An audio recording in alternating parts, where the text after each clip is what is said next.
ውዴ እስኪ አንዴ ብቅ በይ፣ የምነግርሽ ነገር ነበረኝ።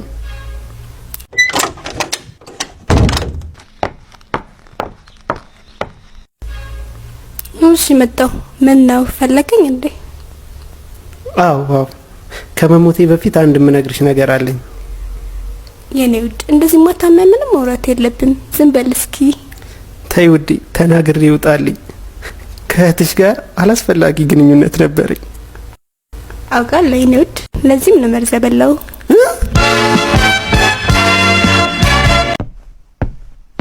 እስቲ የኔ ውድ የውጭ በር ተሰብሯል፣ ስራልኝ።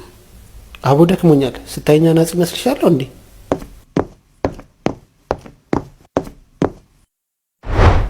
ውዴ የሳሎኑ መብራት ተቃጥሏል። እስኪ አምፖሉን ቀይረው።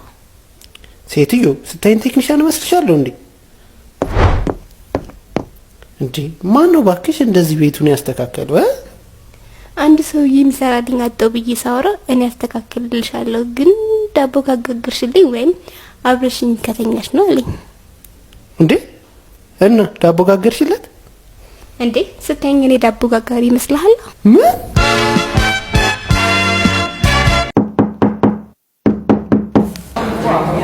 ይግቡ፣ ቁጭ በሉ። ምን ነበር እዚህ ያመጣሁት ጉዳይ? እስኪ ንገሩኝ። እንደው ዶክተርዬ እንደው አንድ ችግር አለ። ምን መሰለሱ?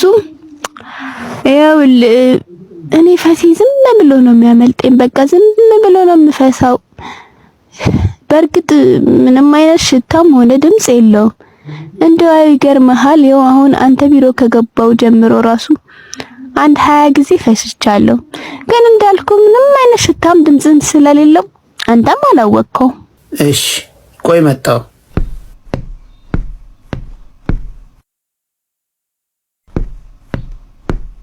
እቺን ክኒኑ ሰዷትና ከሳምንት በኋላ ይመለሱ።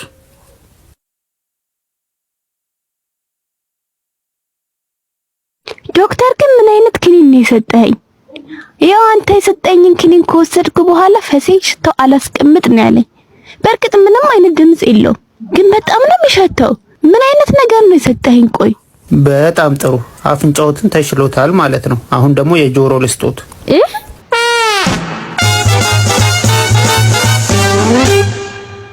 እንግዲህ ዛሬ ከ6 ወር በኋላ ገላይን ታጥቤ ልብሴን ቀይሬ እንደምታዩኝ ፏ ብያለሁ። ያው እንደዚህ ፏ ያልኩበት ምክንያት ደግሞ ሰርግ ቤት ተጠርቻለሁ። በቃ አሁን ወደ ሰርግ ቤት ጉዞዬ ልጀምር።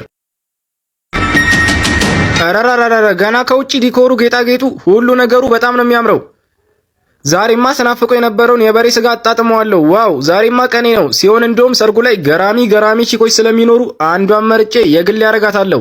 አዎ ዛሬማ ይቀናኛል። እንዴ እዚህ ጋር 2 በሮች አሉ። ታዲያ እኔ በየትኛው በኩል ልግባ? የሙሽሮች ዘመድ የሆነ በሚለው ወይስ ያልሆነ በሚለው? በቃ ዛሬ ማጭበርበር የለም። እኔ የሙሽሮች ዘመድ ስላልሆንኩ ያልሆነ በሚለው በር ልግባ። በቃ ዛሬማ ወደ ሰርጉ እንደገባው በጣም ስለራበኝ በቀጥታ ምግቤን ነው የምበላው። ውይ ሌላ በርም አለ እንዴ? ያው በቃ ይሄኛው ደግሞ ወንድና ሴት ስለሚል በወንዶች በኩል ልግባ። ዛሬማ ራበኝ እንጂ በሴቶች በኩል መግባት ነበረብኝ። መቼስ ከዚህ በኋላ 2 በር እንደማይኖር ተስፋ አረጋለሁ። ምንድነው ደግሞ ሌላ በር? ኡፍ ይሄ በር ደግሞ ምንድነው የሚለው? ስጦታ የያዘና ስጦታ ያልያዘ። በቃ እኔ ምንም ስላልያዝኩ ስጦታ ያልያዘ በሚለው በር በኩል ልግባ። እንዴ ምንድነው? መቼስ ከዚህ በኋላ ሌላ በር አይኖርም። እንዴ ምንድነው? ውጪ ነው እንዴ ያለሁት? በፈጣሪ ሰርጉ የት አለ እንዴ? ሊሆን አይችልም። ሲያናድድ ለነገሩ ይበለኝ። ወንዶኜ ዘመድ ሳሎን ስጦታ ሳሊዝ መምጣቴ የኔ ጥፋት ነው። ወይኔ እድሌ።